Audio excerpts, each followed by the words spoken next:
एक online gaming app ने पाकिस्तानी लड़की को गैर कानूनी तरीके से भारत पहुंचा दिया, जहां उसने भारतीय नौजवान से शादी भी कर ली, लेकिन फिर शौहर के साथ पकड़ी गई।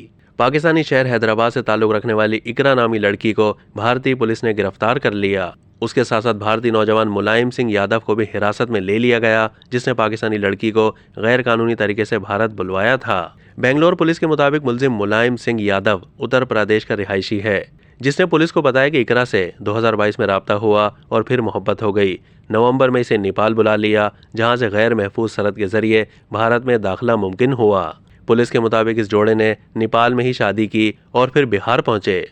दोनों बाद में बेंगलोर आए और जुना संद्रा में किराए के मकान में रहने लगे, जहां मुलायम सिंह यादव ने सिक्योरिटी गार्ड के तौर पर काम करना शुरू कर दिया।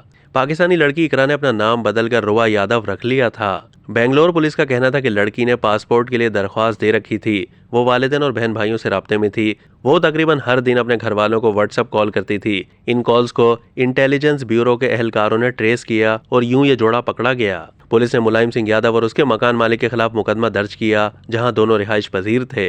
गिरफ्तारी के बाद लड़की को FRRO यानी फॉरेंस रीजनल रजिस्ट्रेशन ऑफिस के हवाले कर दिया गया। बाद असा उसे खवातीन के लिए मुख्तस स्टेट होम में भेज दिया गया।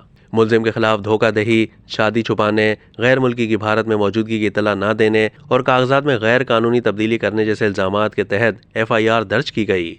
अब तक के लिए इतना ही। मजीद मालूमात के लिए डेली जंग के YouTube चैनल को सब्सक्राइब कीजिए।